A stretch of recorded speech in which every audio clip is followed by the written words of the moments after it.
c'est une pierre archaïque, quoi. Il y a quelque chose de brutal à l'intérieur, quoi.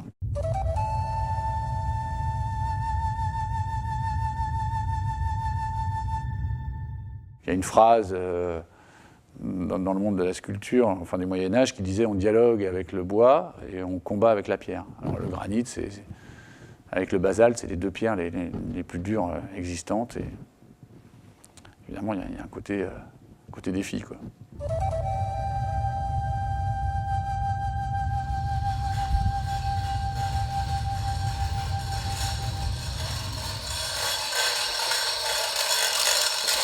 Ça va être la première fois à Paris, ou dans sa région, que je veux présenter les sculptures monumentales.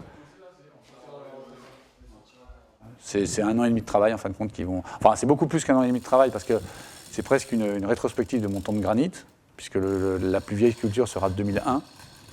Mais la préparation complète, avec le livre, avec le texte qu'a écrit Éric d'Aragon, qui est un immense historien d'art, c'est une exposition qui va être, pour moi, une forme de tautologie, quoi. Qui sera une exposition très importante.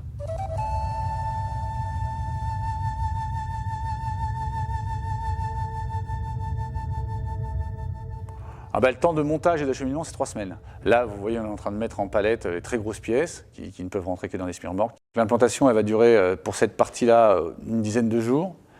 Elle sera close par une nuit d'éclairage, avec un éclairagiste qui me suit depuis le début de ma carrière. Et après, on attend la réception des monumentales.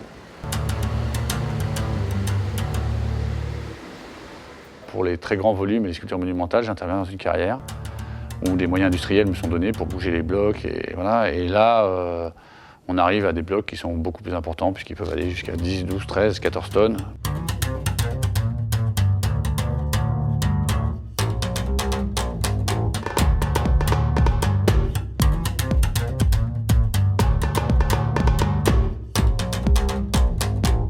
Et puis j'aime beaucoup aussi l'idée de mobilité, c'est-à-dire que les œuvres puissent voyager.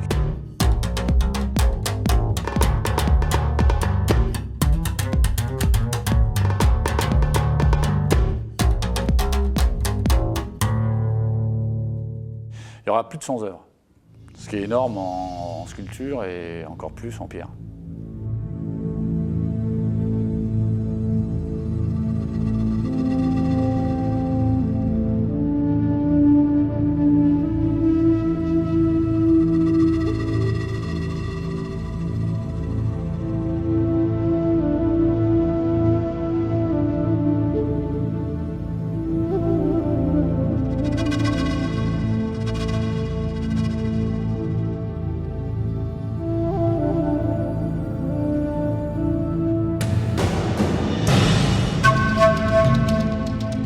La taille directe, c'est à la fois une grande contrainte et à la fois une grande liberté. La liberté, c'est qu'au fur et à mesure de l'élaboration de l'œuvre, vous êtes tenu par aucune maquette préalable qui vous impose une direction. Donc vous pouvez en changer en fonction de vos envies, de ce que vous apercevez dans le bloc ce faisant.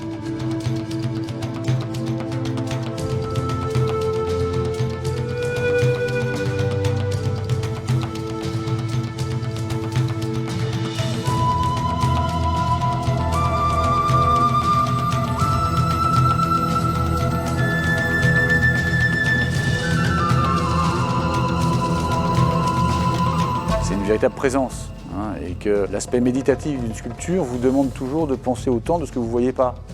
Un amateur de sculpture, quand il se retrouve face à une œuvre, il tourne autour. C'est une obligation. Donc voilà, moi ça c'est quelque chose qui m'importe beaucoup. Et moi j'ai toujours eu la volonté de me dire que c'était une forme de passage, que ça devait permettre aux gens non seulement de voyager, de rêver, mais aussi de se révéler à eux-mêmes, quoi. De trouver des choses qui leur étaient proches. Et ça, c'est un élément très important pour moi. Qu'il y ait une idée de lien social, de discussion qui puisse se trouver autour. Voilà. Ça m'importe. Tout ça sorti de choses très brutales.